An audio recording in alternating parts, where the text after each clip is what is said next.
Hi, I'm Jeff Bobbin. I'm the pastor of 3 small churches, and I, like many of you, have begun having conversations with the people from those churches about what is it going to look like to open up and be able to worship together safely under the guidelines that have been outlined for us as we begin to think about things like social distancing and wearing a mask.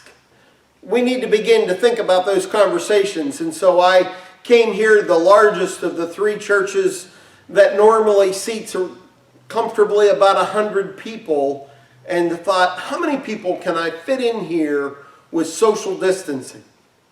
Now, you'll notice I have 2 people sitting right next to each other because I'm assuming that there are some couples that are going to be in attendance that live together and will be willing and able to sit together safely because they do that all the time.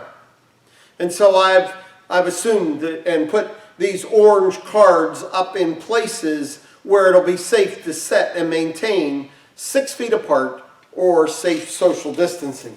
I've taken my tape measure and I've measured out 6 feet. And you might be looking and saying, well, there's empty pews, and that's true because with people sitting here, it really means that the next 2 pews are unusable. And the people sitting back there need to be 6 feet away from these folks as well. And so I want you to think about how many people can really sit in a sanctuary. Like I said, this sanctuary's normally seats pretty comfortably 100 people, and yet if you look carefully where I've placed the orange cards where everybody is 6 feet apart, there's a limited number of seats available.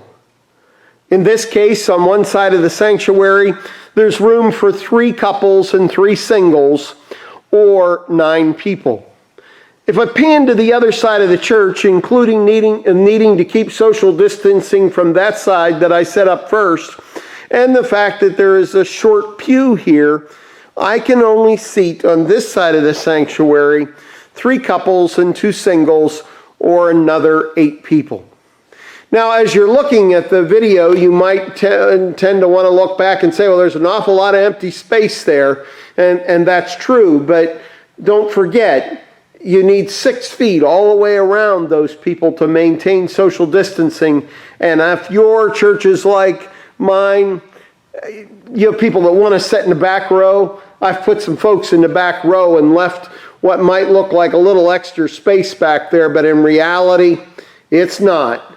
Every possible seat is marked with an orange card that says, this is where you can sit.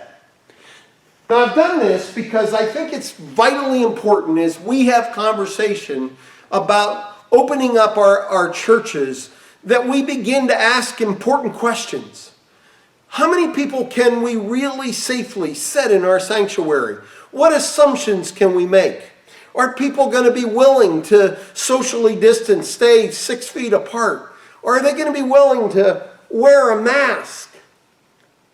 Even though it seems so odd. What are you going to do when people come in? Are you going to do anything to check on them? Are you going to take their temperature? Or are you going to ask them any questions?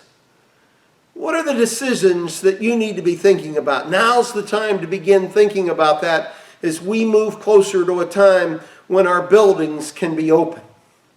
Because sometimes, like in this situation, they won't even have the capacity to seat the maximum number that is allowed to gather together. Here in the state of Pennsylvania, they're talking about the next stage of safety, which we are very likely to be in, as to groups of 25 being able to meet as long as you can meet social distancing requirements. As you can see in this sanctuary, with 2 leaders up front and those seated in the pews, we can seat safely or have about 19 people in our sanctuary. I wanted to do this so I could encourage you to be thinking now about how you are going to open back up.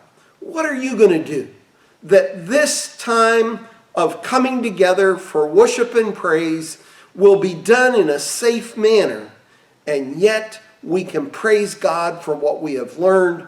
We can then come to that place where we can fill these pews safely and praise God together.